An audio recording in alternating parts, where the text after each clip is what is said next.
¿Qué tan lejos iría Dios para liberar a su pueblo? Conoce las plagas que cayeron sobre Egipto y el milagro que abrió el Mar Rojo, revelando el poder y propósito divinos en la historia de Moisés. Desde hace miles de años, las 10 plagas de Egipto y el cruce del Mar Rojo han fascinado a creyentes y estudiosos. Esta es la historia de cómo Moisés, elegido por Dios, desafió al faraón para liberar a los hebreos de la esclavitud. Un relato de lucha, fe y milagros que muestra el poder divino en su máxima expresión. Cada plaga no solo desafiaba la vida cotidiana de los egipcios, sino también sus creencias y dioses. Finalmente, el paso milagroso por el Mar Rojo marcó el comienzo de una nueva vida para los hebreos. Hoy, explicaremos estos eventos y descubriremos el significado detrás de cada uno. Hace más de 3000 años, el pueblo hebreo vivía bajo la opresión del faraón de Egipto, trabajando como esclavos en una tierra que no era la suya. En medio de este sufrimiento, Dios escucha sus clamores y decide intervenir. La historia comienza con Moisés, un hombre criado en el lujo de la corte egipcia, pero quien finalmente descubre su verdadera identidad como hebreo y se convierte en el elegido para liderar a su pueblo hacia la libertad. Sin embargo, no sería sencillo.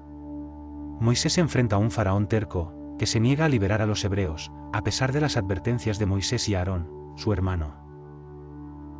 Dios decide entonces demostrar su poder a través de una serie de plagas, cada una diseñada no solo para castigar a Egipto, sino también para desafiar y desmoronar la estructura religiosa y social egipcia, demostrando que solo Él es el verdadero Dios. Las plagas no eran solo desastres naturales, cada una de ellas atacaba un aspecto vital de la cultura y economía egipcia, desde el río Nilo, considerado sagrado, hasta el ganado, que era esencial para su sustento. Con cada plaga, el faraón prometía liberar al pueblo de Dios, pero, una vez desaparecía la calamidad, su corazón se endurecía aún más. Las 10 plagas: la sangre, las ranas, los piojos, las moscas, la peste, las úlceras, el granizo, las langostas, la oscuridad y finalmente la muerte de los primogénitos no solo representaban el juicio de Dios, sino también un acto de misericordia para liberar a su pueblo. Sin embargo, no fue hasta la última plaga, que golpeó a cada familia egipcia, que el faraón finalmente dejó ir a los hebreos. Las 10 plagas de Egipto fueron manifestaciones asombrosas del poder divino y un claro desafío a la autoridad del faraón y la adoración de los dioses egipcios. Cada plaga representó un juicio específico y una oportunidad para que tanto los egipcios como los hebreos reconocieran la soberanía de Dios. A continuación, analizamos cada una de estas plagas y su impacto en la historia de la liberación del pueblo hebreo. Primera plaga: agua convertida en sangre. La historia comienza con el Nilo, el río que era considerado el corazón de Egipto y una de sus principales fuentes de vida. Moisés, siguiendo la instrucción divina, convierte las aguas del Nilo en sangre, lo que provoca una contaminación total del suministro de agua del país. Este acto desafía a Hapi, el dios del Nilo, mostrando que Dios tiene control sobre incluso las fuerzas de la naturaleza.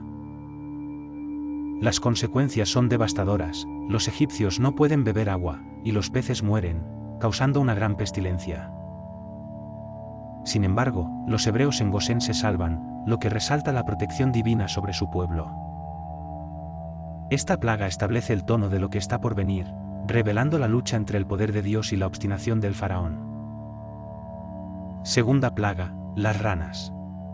En respuesta al endurecimiento del corazón del faraón, Dios envía una invasión de ranas que cubren Egipto, entrando en casas, habitaciones y hasta en la comida. La diosa Eket, representada como una mujer con cabeza de rana, es desafiada al mostrar su impotencia frente al poder de Dios. Las ranas, inicialmente vistas como una molestia, se convierten en una plaga insoportable. Aunque el faraón pide que las ranas sean retiradas, una vez que se alivia el sufrimiento, vuelve a cambiar de opinión, mostrando la dura terquedad de su corazón. Este ciclo de arrepentimiento temporal pone de manifiesto la falta de sinceridad en su deseo de liberar a los hebreos. Tercera plaga: los piojos. La tercera plaga convierte el polvo de la tierra en piojos, afectando a humanos y animales por igual. Los magos de Egipto, que intentan replicar esta plaga, finalmente reconocen que esto es obra de Dios, lo que indica que el poder divino supera la magia y las habilidades humanas. Este momento es crucial, ya que pone en evidencia la impotencia de los ídolos y dioses egipcios frente al Dios de Israel. Los egipcios, al verse asediados por esta plaga, comienzan a reconocer que su propia capacidad para enfrentar a Dios es limitada. Cuarta plaga, las moscas. Una nube de moscas aparece, causando caos en Egipto. Esta plaga se diferencia de las anteriores, ya que se mantiene alejada de Gosén, enfatizando la protección de Dios sobre su pueblo. Los egipcios quedan horrorizados ante la intensidad de esta plaga, y el faraón, presionado por el sufrimiento de su pueblo, ofrece liberar a los hebreos, pero una vez más, aliviada la plaga, su corazón se endurece nuevamente. Esta repetición muestra cómo el miedo no es suficiente para cambiar su voluntad, y la obstinación del faraón se convierte en un tema recurrente. Quinta plaga, la muerte del ganado. Dios envía una peste que mata a los ganados egipcios, un golpe devastador para la economía del país. Este acto desafía a Apis, el dios del ganado, al demostrar que no puede proteger a su propio pueblo. Los hebreos, sin embargo, quedan a salvo, lo que se convierte en un patrón claro: el pueblo de Dios es preservado, mientras que Egipto enfrenta las consecuencias de su desobediencia. La muerte del ganado no solo simboliza un juicio, sino que también muestra el desamparo de Egipto ante el poder de Dios. Sexta plaga, úlceras y sarpullidos. Dios envía una plaga de úlceras que afecta a todos los egipcios, incluidos los magos, quienes no pueden aliviar su sufrimiento. Esta plaga no solo representa un castigo, sino que también sirve como una advertencia, desnudando la vulnerabilidad humana y la incapacidad de los egipcios de enfrentar el poder de Dios. A medida que las úlceras se propagan, se convierten en un símbolo del rechazo y la necedad del faraón. Séptima plaga, granizo. Una tormenta de granizo azotó Egipto, destruyendo cultivos y arrasando con lo que quedaba de la agricultura. Esta plaga es particularmente severa, con el faraón incluso reconociendo su pecado ante Dios, pero, como en ocasiones anteriores, su arrepentimiento es superficial. A través de esta plaga, Dios muestra su dominio sobre la naturaleza y su capacidad de traer destrucción sobre aquellos que desafían su autoridad. Esta prueba finaliza con una advertencia clara: el juicio divino es implacable y justo. Octava plaga, langostas. Las langostas devoran lo que el granizo no destruyó, dejando a Egipto en ruinas. Este evento marca un punto culminante en la serie de castigos, pues el faraón, desesperado, ofrece liberar al pueblo, pero nuevamente se retracta. La devastación que sufren los egipcios es un testimonio del juicio divino y de la consecuencia de rechazar la advertencia de Dios. El pueblo egipcio se encuentra atrapado entre el temor a las plagas y la obstinación de su líder. Novena plaga, oscuridad. Durante 3 días, una oscuridad palpable cubre Egipto. Esta plaga no solo es física, sino que también simboliza la oscuridad espiritual en la que se encuentran los egipcios al adorar a falsos dioses.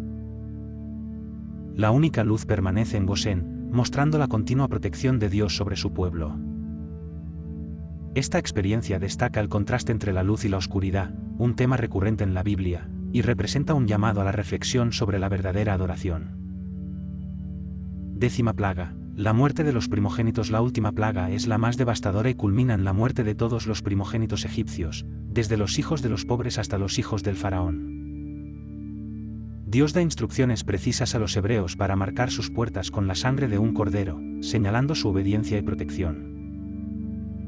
Esta plaga finalmente lleva al faraón a liberar a los hebreos, lo que demuestra que el poder de Dios es irrefutable. La muerte del primogénito no solo marca la liberación del pueblo hebreo, sino que también establece un rito sagrado que perdurará en la historia. Con estas plagas, el faraón es finalmente obligado a liberar a los hebreos, pero aún no es el final de la historia. La liberación del pueblo de Israel no es una tarea fácil, y se enfrentan a otro desafío: el Mar Rojo. La persecución del faraón lo lleva a cambiar de opinión, enviando su ejército tras los hebreos, quienes se encuentran entre el desierto y el mar. En este momento de crisis, los hebreos se sienten atrapados y aislados, clamando a Dios por ayuda.